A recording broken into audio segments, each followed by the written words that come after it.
Welcome to this journey through one of the most disturbing cases recorded in the history of Louisiana. Before we begin, I invite you to leave in the comments where you are watching from and the exact time you are listening to this narration.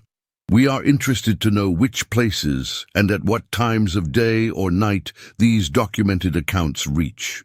The first recorded mention of Moss Hollow appeared in 1849, though local historians believe the settlement may have existed for at least a decade prior. Located deep within the Atchafalaya Basin of Louisiana, approximately 23 miles southwest of what is now St. Martinville, this community remained absent from official maps until a land survey conducted in 1852 briefly acknowledged its existence before the documentation mysteriously disappeared from state records. What little we know comes from fragmentary sources. A water-damaged journal recovered from the home of Reverend Thomas Whitfield in 1863, partial census records from 1850 that contain peculiar notations, and oral accounts passed down through generations of families residing in neighboring parishes.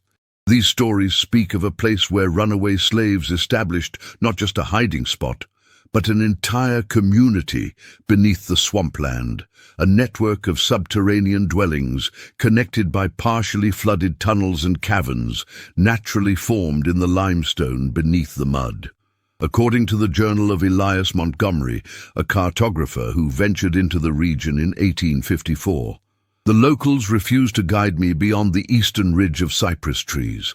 When pressed, an elderly man whispered that the ground beyond does not hold its secrets well, and that some nights the earth itself seems to breathe.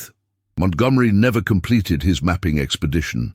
His equipment was discovered 3 weeks later, abandoned near a sinkhole approximately 7 miles from his last recorded position.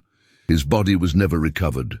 The community was reportedly founded by a man known only as Solomon, a skilled carpenter who'd escaped from the Fairchild plantation in northern Mississippi in 1838. What makes this case particularly unusual is not merely the existence of a hidden settlement. Numerous Maroon communities existed throughout the South during the antebellum period, but rather the elaborate nature of its construction and the disturbing events surrounding its eventual abandonment. According to interviews conducted with descendants of former slaves in 1896 by Tulane University researcher Harold Jenkins, Solomon possessed an uncanny understanding of the swamp's geography. Jenkins wrote, "The elderly woman insisted that Solomon could predict where sinkholes would form weeks before they appeared. She claimed her grandmother told her he would press his ear to the ground each morning and listen to what she called the swamp's heartbeat." Jenkins' research notes abruptly end with a curious observation. Subject became agitated when asked about the community's water source. Refused to continue interview. What we know with greater certainty is that in July of 1855, a hunting party from St. Martinville stumbled upon evidence of the settlement after following an unusual trail of disturbed vegetation. The men reported their findings to local authorities, who organized a larger expedition. This group, comprising 12 men, including a county sheriff and 2 representatives from nearby plantations, departed on August 3, 1855. Only 5 returned 4 days later, and their accounts of what they discovered differ so dramatically that investigators eventually dismissed them as delusional from swamp fever or consumption of tainted water. One consistent element in their testimonies, however, was the description of a series of mud brick structures partially submerged beneath the water, with narrow passages leading deeper into the earth. Sheriff James Holcomb wrote in his official report, "We observed what appeared to be handcrafted wooden support beams extending from the dwelling entrances down into the murky water. The craftsmanship was unlike anything I have witnessed, with joints that seemed to lock together without nails or bindings." The report was filed, but subsequently removed from county records during Reconstruction. An article published in the St. Martinville Courier on August 12, 1855, mentions the expedition only briefly. The party, sent to investigate rumors of unauthorized habitation in the southern marshlands, has returned with reports of abandoned structures. No individuals were apprehended. No follow-up articles appear in subsequent issues. However, a personal letter written by expedition member William Preston to his brother in Charleston, dated August 17, 1855, tells a different story. I cannot shake the memory of that place. The tunnels extended far beyond what should be possible given the flooding. We followed one passage for what must have been half a mile, our torches revealing walls lined with strange markings. Not African symbols, as Reverend Barnes suggested, but something altogether different. They seemed to pulse in the flickering light. Davidson became separated from our group for only minutes, yet when we found him, he insisted he had been wandering for hours, conversing with individuals he could not describe. This letter was discovered among family papers donated to the Charleston Historical Society in 1932. What makes the Moss Hollow case particularly disturbing is what happened in the weeks following the expedition. 3 of the returning men died under unusual circumstances. Thomas Davidson, who had reportedly become separated from the group, was found hanging from a cypress tree near his home on September 1st. The coroner ruled it suicide, noting that Davidson had been suffering from nervous agitation since his return. Robert Jenkins died of what was recorded as swamp fever on September 9th, though his wife later claimed his symptoms included waking terrors and the sensation of water filling his lungs, despite being nowhere near water. Sheriff Holcomb resigned his position on September 21st and reportedly left Louisiana entirely, though no records exist of where he relocated. The most detailed account of what the expedition may have encountered comes from a journal believed to have belonged to Solomon himself, discovered during a drainage project in 1964. The journal, heavily damaged by water and time, contains entries spanning from 1839 to 1854. The handwriting changes noticeably over time, becoming increasingly precise and geometric. An entry dated January 23, 1843 states, "We have completed the Western Passage today. The ground is more stable than expected. The water seeps in predictable patterns now, and I can hear where it will come next. 27 souls now reside in our hollow. None wish to return to the world above." Another entry, dated March 10, 1846, reads, "The deeper chambers remain dry even after the heavy rains. Strange echoes today. The children say they hear singing from the North Passage, though none of our people are there. Must investigate tomorrow." The final legible entry, dated May 4, 1854, consists of a single sentence: "It has found us." What "it" might have referred to remains unknown, as does the fate of the settlement's inhabitants. No bodies were ever recovered from the site, and no records exist of former Moss Hollow residents appearing in other communities or registering with Freedmen's Bureau offices after the Civil War. A geological survey conducted by Louisiana State University in 1948 noted unusual formations in the area where Moss Hollow was believed to have been located.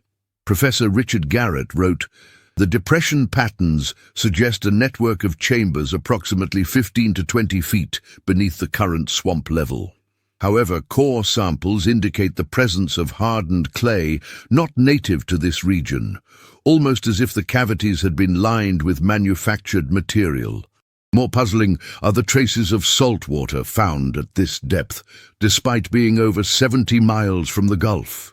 In 1957, anthropologist Margaret Wilkins attempted to organize a proper archaeological investigation of the site, but abandoned her efforts after funding was unexpectedly withdrawn.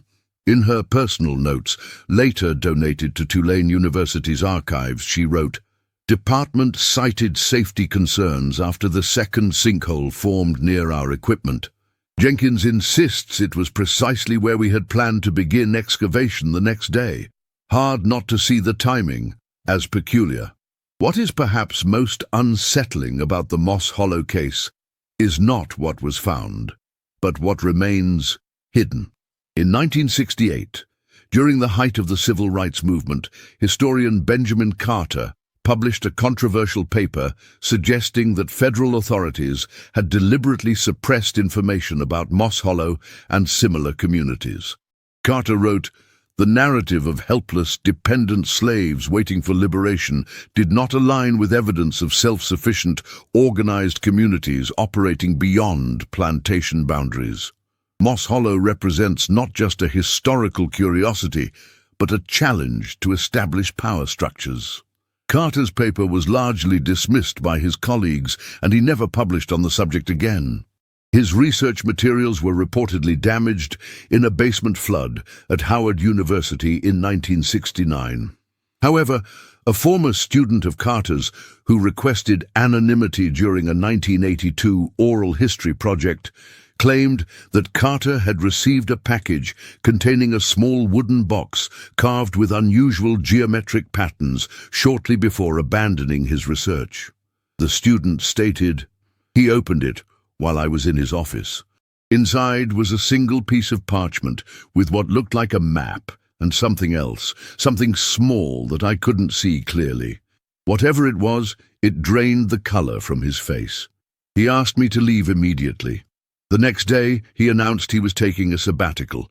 He packed up his office that same week." Local residents have long reported unusual phenomena in the vicinity of the presumed Moss Hollow site. Persistent accounts describe unexplained lights visible through the mist on particularly humid nights. Others mention a low, resonant humming that seems to emanate from beneath the ground during certain phases of the moon. Wildlife behaves strangely in the area. Hunters note that animals avoid a roughly circular region approximately 2 miles in diameter, despite the abundance of suitable habitat. In 1962, trapper Jerome Thibodeau told the Lafayette Gazette that he had discovered what appeared to be a partial tunnel entrance after a particularly severe storm had uprooted several cypress trees. The opening was perfectly round, about the size of a wagon wheel, lined with what looked like fired clay, he reported. "I shined my light down but couldn't see bottom. I dropped a stone and never heard it land." When asked if he had reported his finding to authorities, Thibodeau allegedly laughed and said, "Some things better left alone." Attempts to locate the entrance based on Thibodeau's description proved unsuccessful. What happened to Solomon and his community remains one of the most enduring mysteries in Louisiana's history. Some historians suggest that the inhabitants simply abandoned the settlement after their location was discovered, dispersing to other Maroon communities or fleeing north. Others propose more troubling scenarios, pointing to the lack of physical evidence of migration and the abrupt nature of the apparent abandonment. The journal of Reverend Thomas Whitfield, discovered after his death in 1863, contains a curious entry dated October 17th, 1855.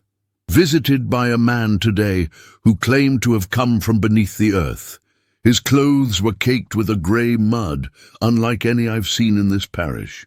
He would not give his name, but asked if I would record that they had gone deeper where the voices led them. When I asked for clarification, he said only that Solomon had found another way down and that they would not be returning. The man left before sunrise. The mud he tracked into my study had hardened like cement by morning." Perhaps most disturbing was the discovery made during a Corps of Engineers drainage project in 1959.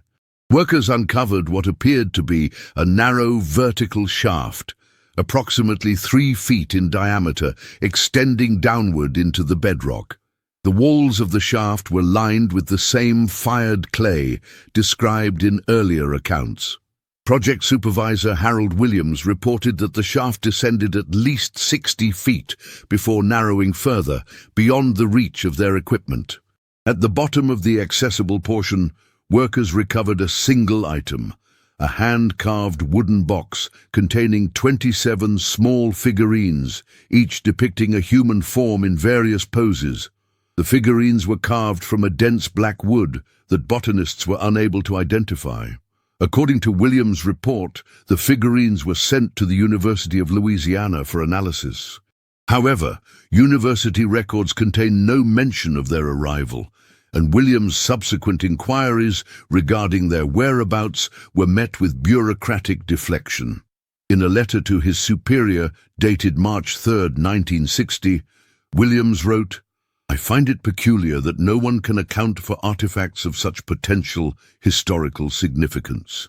More troubling is the denial by some officials that we encountered any shaft or structure whatsoever." Williams was reassigned to a project in Arkansas the following month. The area believed to contain the remains of Moss Hollow has been subjected to significant environmental changes over the past century. Drainage projects, industrial development, and natural shifts in the swamp's hydrology have altered the landscape dramatically. In 1968, a portion of the region was designated as protected wetland, effectively halting any further exploration or development. The official reasoning cited ecological concerns, though some local historians have suggested the timing, coinciding with renewed interest in the Moss Hollow case following Carter's publication, raises questions about the decision's true motivation. Today, the precise location of Moss Hollow remains uncertain. Modern mapping techniques, including ground-penetrating radar and satellite imagery, have identified several anomalies beneath the current swamp level that could correspond to the described settlement. However, the combination of protected status, challenging terrain, and the area's reputation has prevented comprehensive investigation. A curious footnote to the story emerged in 1967, when an elderly woman named Clara Johnson was interviewed as part of a folk history project in St. Landry Parish.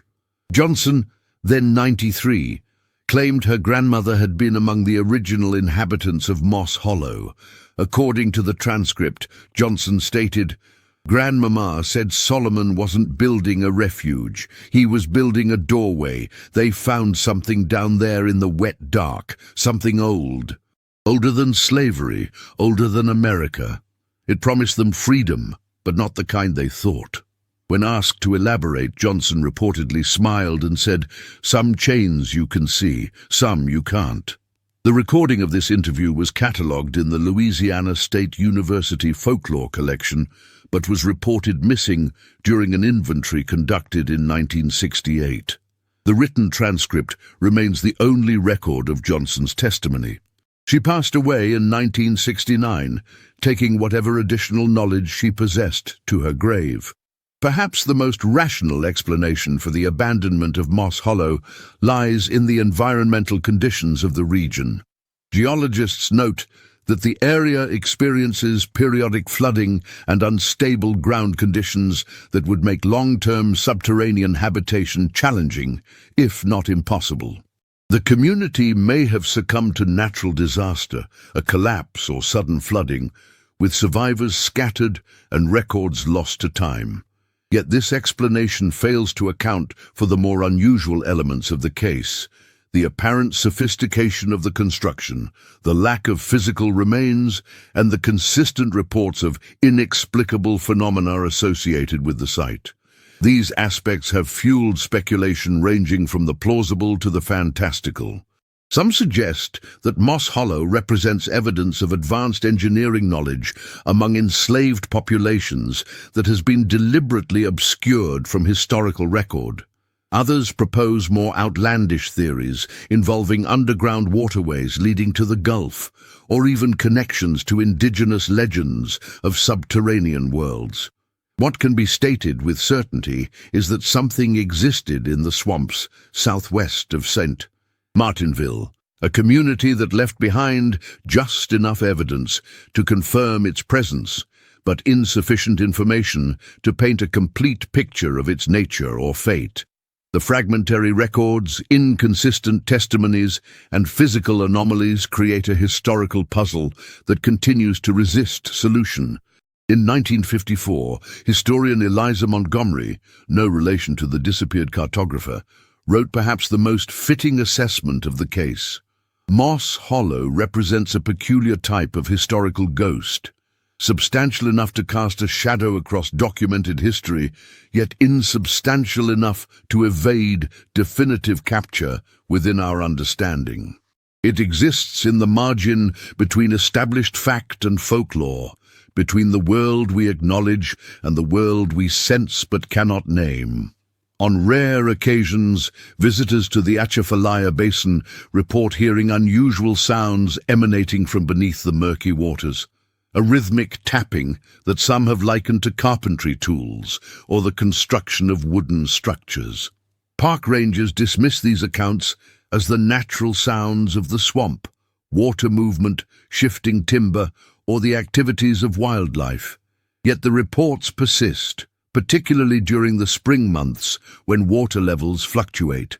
In 1963, a soil sample collected approximately 11 miles from the presumed Moss Hollow site contained traces of an unusual clay compound with properties similar to modern concrete. Analysis indicated the material had been fired at temperatures difficult to achieve with 19th century technology. The results were noted as anomalous, and the sample was scheduled for further testing. Records indicate it was transferred to a facility in Atlanta, but arrival was never confirmed.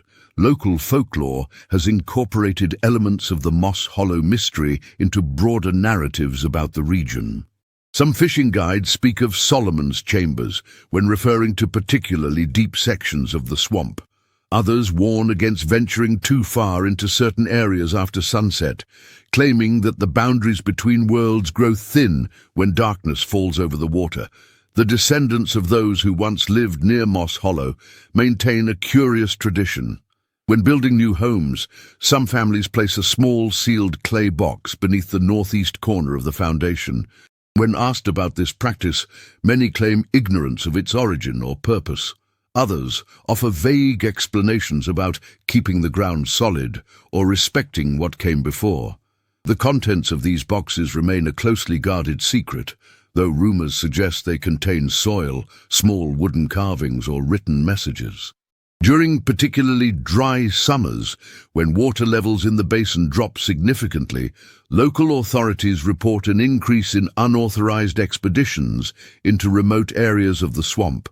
In 1958, 1967, and 1965, all drought years, multiple groups were intercepted attempting to access restricted areas with excavation equipment. None offered clear explanations for their interest in these specific locations. A handwritten note discovered in the margins of a surveyor's map dated 1856 offers perhaps the most haunting suggestion of what may have become of Moss Hollow's inhabitants. The cramped script, barely legible, reads, "They did not flee, they did not die, they descended."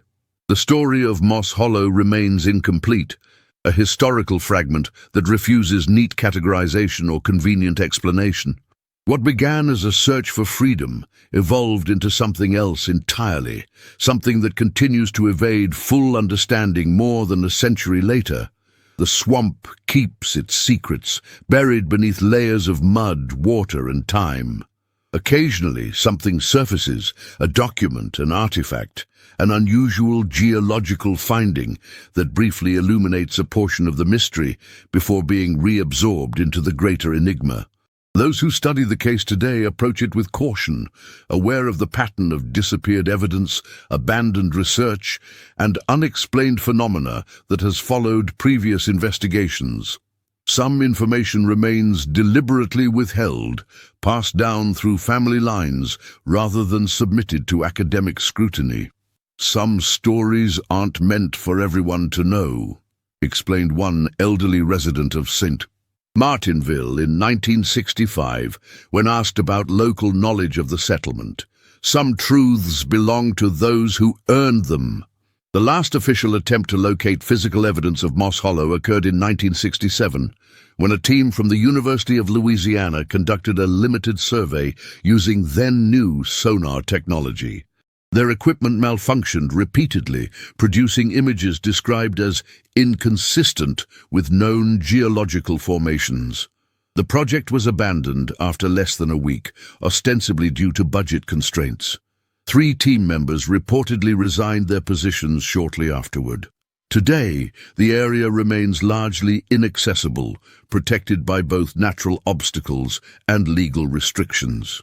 Those who venture near the presumed location often report a sense of being watched, of eyes following their movements from beneath the dark water. Wildlife behaves erratically, birds fall silent, insects cease their constant hum. The air feels heavier, charged with an inexplicable tension. What truly happened to Solomon and the 27 souls who followed him beneath the swamp remains unknown. No bodies, no definitive evidence of their fate has ever been recovered. Only fragments remain, unusual clay formations, inexplicable structures beneath the mud, stories passed through generations in hushed voices. Perhaps the most telling piece of evidence is what does not exist. Despite extensive records of runaway slaves throughout the South, no accounts mention individuals who escaped from Moss Hollow. No oral histories describe refugees from the settlement appearing in other communities. Unlike other Maroon societies that eventually dispersed, with members reintegrating into broader society, Moss Hollow's inhabitants simply vanished from historical record. As one researcher noted in 1965, it's as if they stepped out of our world entirely. In the spring of 1968, a severe storm caused significant flooding throughout the Atchafalaya Basin. When the waters receded, local fishermen reported that a section of swampland, approximately 17 miles southwest of St. Martinville, had changed. Where there had previously been a slight rise in the landscape, there was now a perfectly circular depression approximately 40 feet in diameter. At its center, a dark opening extended downward into the earth. Authorities cordoned off the area immediately.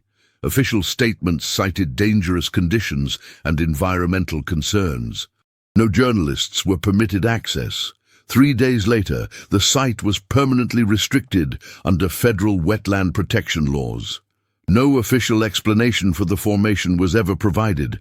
Those who glimpsed the depression before it was restricted described it as unnaturally perfect in its circumference.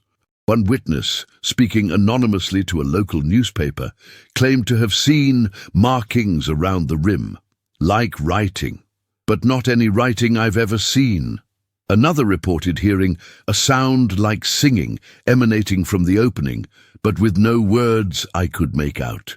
The story of Moss Hollow remains unfinished, a historical phantom that occasionally makes its presence known before retreating back into the shadows. Whatever secrets lie beneath the murky waters of the Atchafalaya Basin, they remain carefully guarded, accessible only through fragments of evidence and the whispered stories of those who live with the knowledge that sometimes the ground beneath our feet holds more than solid earth. For those who know where to look, the signs of Moss Hollow's existence persist, unusual patterns of vegetation that form perfect circles in the swamp, water that flows against the natural gradient in certain areas, the persistent absence of wildlife in regions that should teem with life. And occasionally, on still nights when the moon is dark, lights that seem to glow beneath the water's surface, moving slowly, deliberately, like lanterns carried by unseen hands. The most recent documented reference to Moss Hollow appeared in 1969 in the will of Elijah Johnson, a descendant of Clara Johnson. Among his possessions was listed one wooden box containing soil from the hollow to be returned to the water upon my death. The executor of his estate reported that the box, small enough to fit in the palm of a hand and carved with intricate geometric patterns, was indeed filled with a dark, dense soil unlike any found in the region. As instructed, it was cast into the waters of the Atchafalaya Basin during a private ceremony attended only by family members. One attendee later described seeing ripples that moved against the current from the point where the box entered the water, as if something beneath the surface had reached up to receive it. Solomon's community, whatever its ultimate fate, remains a disturbing reminder that history is not a complete record, but rather a collection of fragments, some preserved, some lost, some deliberately hidden. The spaces between these fragments, the silences and gaps in our understanding, often contain the most unsettling truths. As the waters of the Atchafalaya continue to rise and fall with the seasons, covering and revealing the secrets buried in the mud, the question remains, did Solomon find the freedom he sought in the depths beneath the swamp? Or did he and his followers discover something else entirely, something that offered a different kind of liberation, at a price we can only imagine? The swamp keeps its silence. The waters conceal what lies beneath. And sometimes, on the darkest nights, locals swear they can hear the sound of hammers and saws echoing from below the surface, the sound of something still being built in the depths, one careful piece at a time. Perhaps most unsettling are the accounts from those who have spent their lives on the water. Fishermen and trappers speak of moments when the boundary between surface and depth seems to blur. Raymond Brough, a lifelong resident of St. Martinville who passed away in 1966, told researchers in 1959, "There are places where the bottom ain't really the bottom, where what looks like solid ground shifts if you watch it long enough. My daddy showed me those spots when I was a boy, told me never to drop anchor there. Said the mud might decide to pull you down." A geological assessment conducted in 1960 by Louisiana State University identified several anomalous subsurface structures in the region, including what appeared to be a network of chambers approximately 25 to 30 feet beneath the swamp floor. Dr. Howard Phillips, who led the study, noted that the formations did not match typical karst topography expected in limestone regions. The regularity of the spaces suggests either an extremely unusual natural formation or, more controversially, evidence of human modification, he wrote. Phillips requested funding for a more comprehensive investigation, but was denied. He left the university the following year, citing professional differences with the administration. What little physical evidence exists of Moss Hollow has been scattered, lost, or sequestered in private collections. In 1961, a fisherman recovered what appeared to be a hand-carved wooden door from the swamp, approximately 12 miles southwest of St. Martinville. The door, constructed of cypress and measuring roughly 4 feet by 2 feet, featured unusual iron hinges of a design not consistent with 19th-century American craftsmanship. More striking were the symbols carved into its surface, geometric patterns arranged in concentric circles. The fisherman reportedly kept the door in his shed for several weeks before a government man visited and offered to purchase it. The door's current whereabouts are unknown. A photograph of the door, taken by the fisherman's son before its sale, surfaced in 1968 as part of a collection of regional curiosities displayed at a small museum in Lafayette. The curator, when questioned about the item, claimed it had been loaned anonymously and later reclaimed by its owner. The photograph itself disappeared from the museum archives during a reorganization in 1969. In 1962, during a particularly severe drought, water levels in portions of the Atchafalaya Basin dropped to unprecedented lows, revealing topographical features normally concealed beneath several feet of water and mud. Local resident Maurice Thibodeau described seeing what looked like the tops of walls, arranged in a perfect circle in an area approximately 20 miles southwest of St. Martinville. They weren't natural, he insisted in an interview with the Lafayette Gazette. They were placed there, built by human hands. By the time officials arrived to investigate, heavy rains had returned the water to its normal levels, concealing whatever Thibodeau might have seen. Aerial photographs taken by the U.S. Geological Survey during the same drought period show several unusual circular patterns in the vegetation and sediment distribution in the general vicinity described by Thibodeau. Analysis of the images concluded that the formations were likely the result of natural hydrological processes, though several researchers noted the striking regularity of the patterns. The original photographs were damaged during improper storage in 1967, rendering detailed re-examination impossible. The historical record contains one particularly disturbing account that may relate to the fate of Moss Hollow's inhabitants. In September 1855, approximately 1 month after the expedition that reportedly discovered the settlement, a steamboat captain named James Harrington documented an unusual encounter while navigating the lower portion of the Atchafalaya River. In his log, Harrington wrote, "Observed several individuals emerging from the water at the eastern bank, approximately 15 miles north of Morgan City. Most unusual was their appearance, covered head to toe in a grey mud that had hardened on their skin like armor. They moved in a manner I cannot adequately describe, almost mechanically. When hailed, they made no response but turned as one and returned to the water. My first mate, Mr. Collins, insisted we investigate, but I deemed it unwise and continued our journey. I count 27 distinct figures before they disappeared beneath the surface." Harrington's account received little attention at the time, dismissed as either exaggeration or misidentification of local indigenous people. The precise number he recorded, 27, matches the final population of Moss Hollow mentioned in Solomon's recovered journal. This coincidence was not noted until historian Marcus Reynolds connected the accounts in 1958. Reynolds planned a comprehensive article examining possible links between the settlement and Harrington's sighting, but died unexpectedly of a stroke before completing the work. His research materials, including copies of primary documents, were reportedly destroyed in a house fire 3 weeks after his death. The geography of the region itself presents another layer of mystery. Modern hydrological surveys indicate that portions of the Atchafalaya Basin contain unexplained subsurface water flows, currents that move independent of surface patterns and often against the expected gradient. In 1965, hydrologist Patricia Lamont documented what she termed vertical circulation anomalies in the area believed to contain Moss Hollow.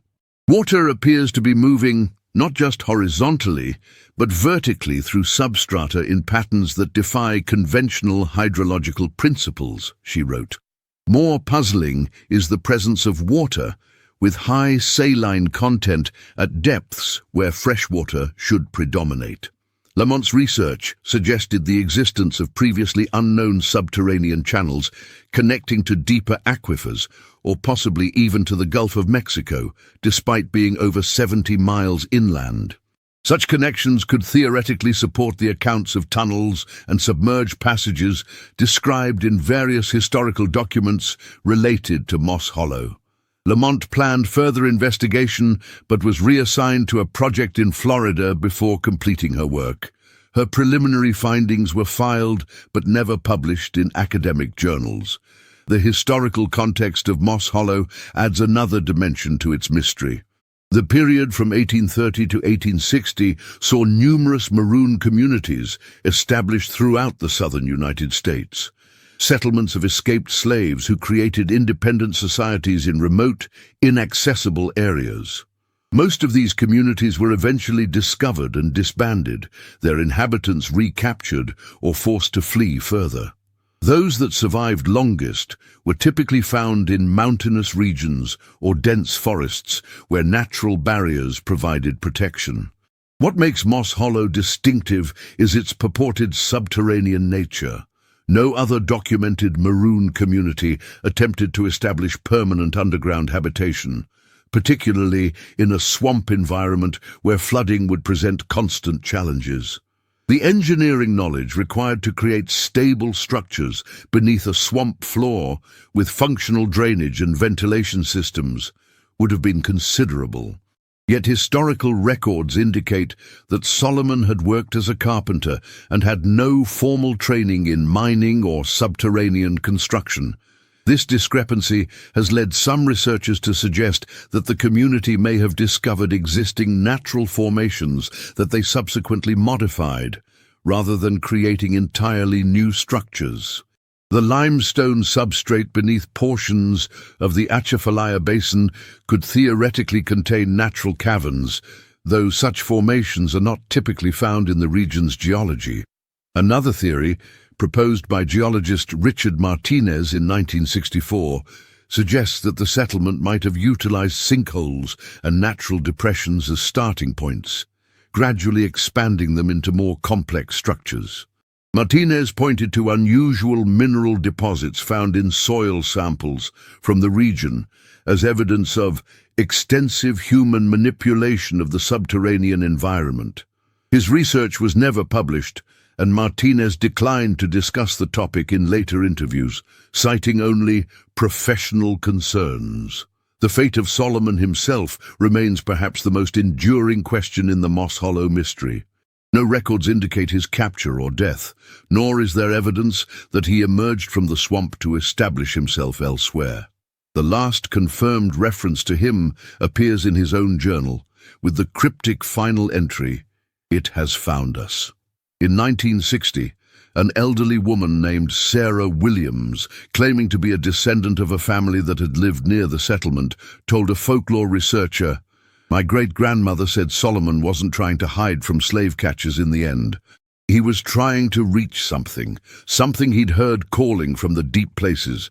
She said he would sit for hours with his ear pressed to the ground listening, and one day he told everyone he knew where they needed to go."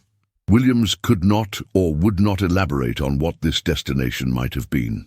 The fragmentary evidence surrounding Moss Hollow has spawned numerous theories over the decades, ranging from the mundane to the fantastic. Some historians suggest that the settlement was simply abandoned after its discovery, with its inhabitants dispersing to other regions. Others propose that the community fell victim to disease or natural disaster, perhaps a catastrophic collapse of their underground structures during flooding.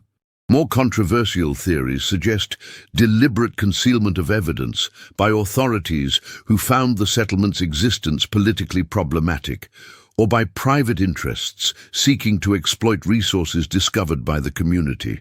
The pattern of disappeared documents, reassigned researchers, and lost artifacts lends some credence to theories of intentional suppression, though no definitive proof has emerged.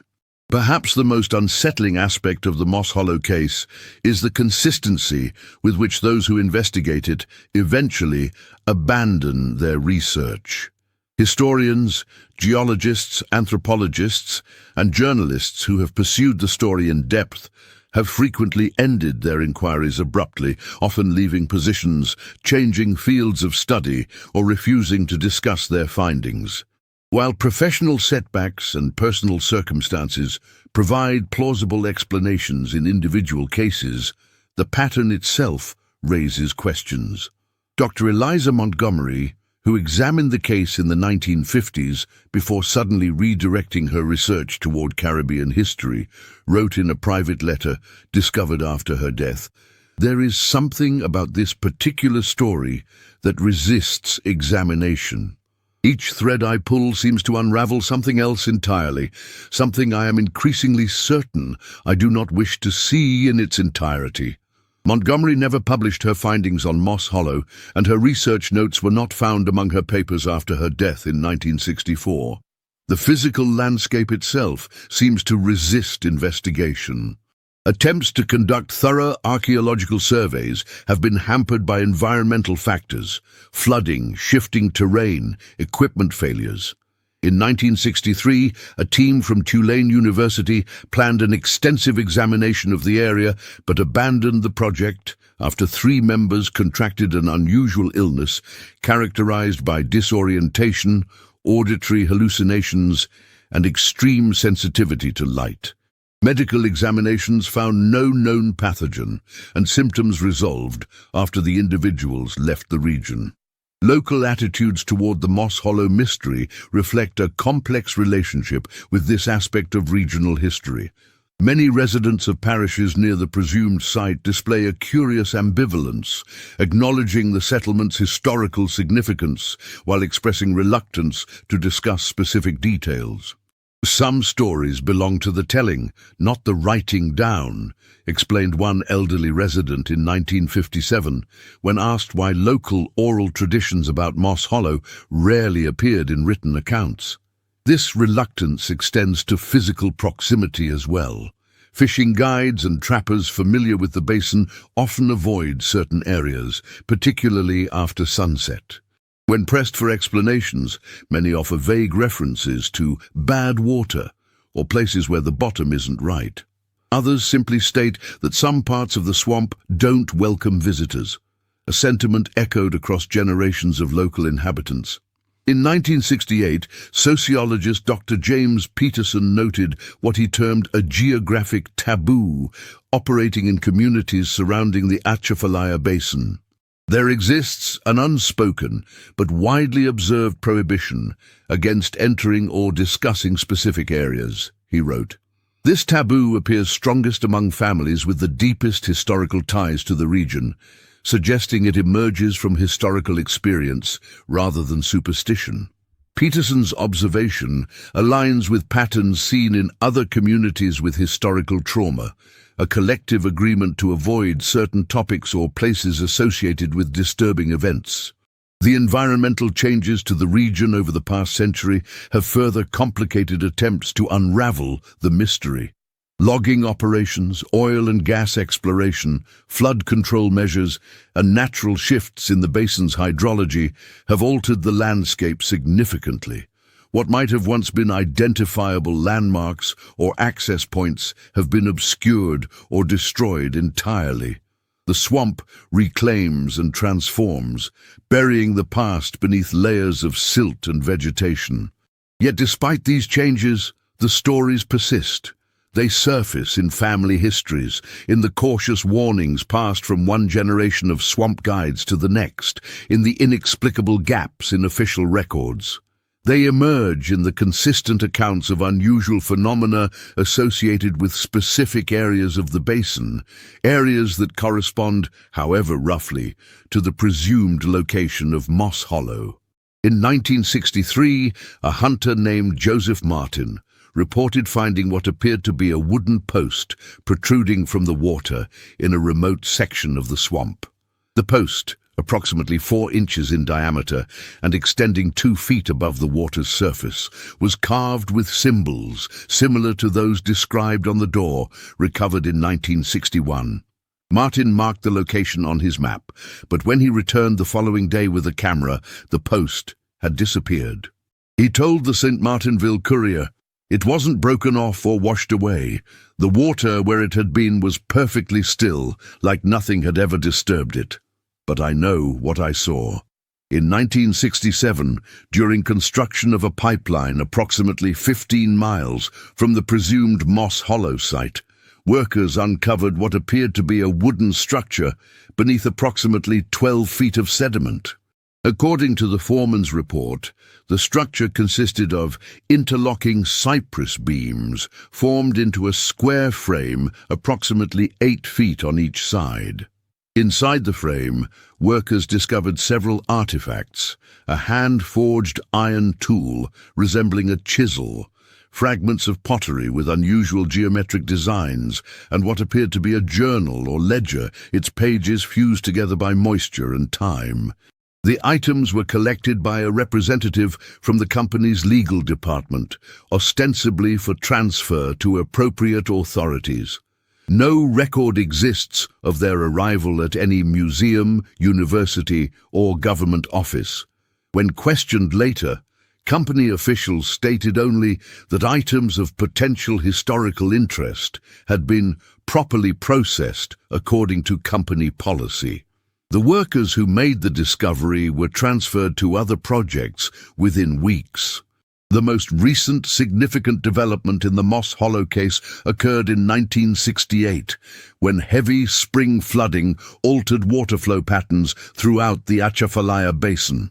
When water levels receded, local pilots reported seeing unusual patterns in the vegetation and soil coloration in areas previously submerged. Aerial photographs revealed what appeared to be a series of concentric circles, the largest, approximately 300 feet in diameter, visible only from above. Scientists from the U.S. Geological Survey attributed the formations to natural hydrological processes, but noted their unusual regularity. Independent analysts pointed to similarities between these patterns and the geometric designs described in various artifacts associated with Moss Hollow. Before more detailed examination could be conducted, the area was designated as protected wetland, and access was restricted. Today, the story of Solomon and his underground community exists in a liminal space between documented history and regional folklore. The fragmented evidence neither fully confirms nor completely dismisses the more unusual aspects of the accounts. What remains is a historical anomaly, a community that appeared briefly in the official record before vanishing not just physically but historiographically, leaving behind only traces and questions. Those who encounter the story today often find themselves drawn into the same pattern that has characterized its investigation for over a century. Initial fascination, followed by frustration at the fragmentary nature of the evidence, and finally, a curious reluctance to pursue certain threads too far. As one researcher noted in 1965, before abandoning her study, there is an emotional quality to this particular historical mystery that distinguishes it from mere academic curiosity. One gets the unsettling sense that the story is not simply waiting to be discovered, but is instead observing those who seek it. Perhaps the most fitting testimony comes from the journal of William Preston, the expedition member who wrote to his brother about the settlement in 1855. In a personal diary discovered among family papers in 1939, Preston made a final reference to Moss Hollow 2 months after his return. "I find myself unable to speak of what we saw beneath the water and mud, not from fear of disbelief, but from the growing certainty that in describing it, I somehow extend its reach. Some discoveries should remain buried, not because they are false, but because they are too true. True in ways our minds are not equipped to accommodate. Solomon found something down there in the dark. I pray it remains there, listening to no one but the water. The swamp continues its slow cycles of flood and recession. The water rises and falls, concealing and revealing by turns. Occasionally something surfaces, a fragment of wood carved with strange symbols, an unexplained formation in the landscape, a story passed down through generations in hushed voices. For brief moments, these fragments offer glimpses of a mystery that has resisted resolution for more than a century.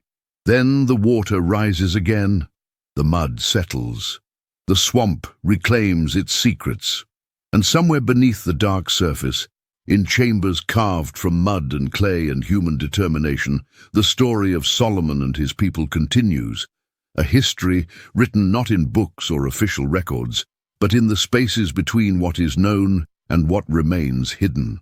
Visitors to the region today occasionally report hearing unusual sounds when the water is still and the night is dark, rhythmic tapping that seems to emanate from beneath the surface, like the sound of construction continuing in hidden places.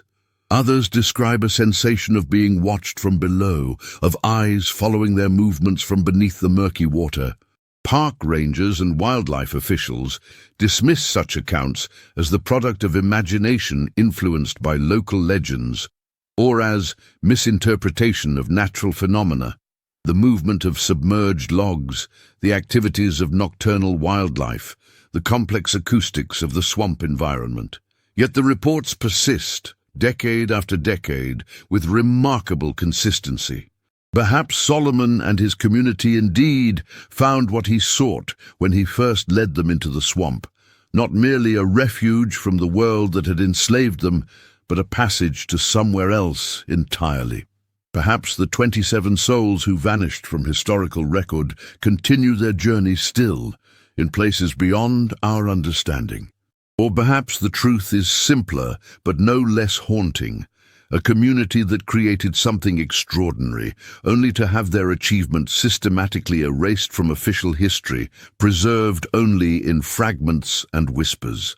a testament to human ingenuity and determination, buried beneath mud and water and deliberate forgetting. Whatever the reality, the swamp keeps its counsel. The water conceals more than it reveals. And the story of Moss Hollow remains what it has always been, a disturbing reminder that history is not a complete record, but rather a curated collection, with the most unsettling truths often lying in the spaces between documented facts, in the silences where certainty dissolves into question. As William Preston wrote in his final known reference to the settlement, some doors once opened cannot be closed again. Some knowledge, once gained, cannot be unlearned. Solomon understood this. I believe that is why he went down into the dark water and mud, not to escape what pursued him, but to pursue something that called to him, something that promised answers to questions I dare not even formulate. The waters of the Atchafalaya continue to rise and fall. The mud shifts and settles. And somewhere beneath it all, the mystery of Moss Hollow persists, a historical ghost that refuses to rest, a story that continues to reach up from the depths like hands emerging from dark water, grasping for someone to listen.